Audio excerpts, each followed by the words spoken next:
Hello दोस्तों, मैं हूं मोहम्मद सुहेब हाशिम और आप देख रहे हैं यूट्यूब चैनल छिप व्लॉग। और आज हम आपको मेले की तैयारियां हो रही हैं और आज मैं आपको दिखाने वाला हूं कि क्या हाँ वो सटाल लगे हुए हैं और आपको चल के दिखाते हैं सटाल वगैरह।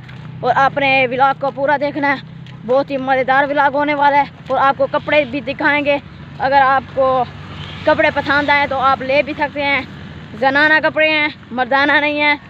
तो किसी ने अपनी जैसे वाइफ वगैरह होती है, हाँ नहीं वाइफ होती है, उसी के लिए अगर सूट लेने हैं तो बहुत ही कम कीमत में आपको सूट मिल जाएंगे। वो भी आपको दिखाते हैं। ये देखें, ये हैं खड़े हैं और चल रहे हैं हम स्टॉलों के पास। और समोसे पकोड़े भी आपको दिखाते हैं। ये है वो नर्सरी फार्म जो आपको मैंने पिछली वीडियो में दिखा दिया था। तो ये देखें सामने खड़े हैं। तो इसका नाम क्या है? भट्टी। इसको भट्टी कहते हैं। तो उससे सलाम करके आते हैं। तो फिर हम चलते हैं स्टॉलों के पास। ठीक है, ये देखें बहुत ही खूबसूरत पौधे यहाँ मौजूद हैं। ये देखें, चलो जुड़े पाए बात स्टॉलों को चल रहे हैं हम स्टॉलों के पास।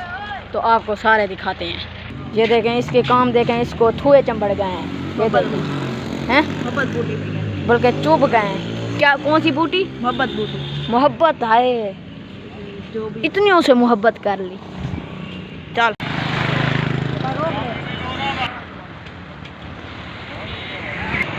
ये चेक करें, माशाल्लाह मेले की तैयारियां हो रही हैं। ये देखें सारियां यहाँ चीज़ें मौजूद हैं। ये देखें घड़ी वगैरह, ये देखें और भी ये देखें हैं उधर। तो ये है हमारे मेले की तैयारियां। और उधर वगैरह हैं वो समोसे पकोड़े या ऐसी चीज़ें हैं। तो आपने भी मेरा एंजॉय करना है। अगली वीडियो हम मेले की बनाएंगे तो आपने ज़रूर एंजॉय करना है। ये देखें ट्रैक्टर वगैरह लेने हैं। तो ये देखें किसी ने अपनी वाइफ के लिए कांटे लेनी है वो भी ले सकता है। तो यहाँ हर चीज़ दस्तियाब है, मील भी सर्व की जाएंगी। तो व्लॉग के कर रहा हूँ मैं। जिस तरह मेरे यूट्यूब चैनल सब्सक्राइब नहीं किया जल्दी सर यूट्यूब चैनल सब्सक्राइब करके आप जरूर करें। अगले व्लॉग की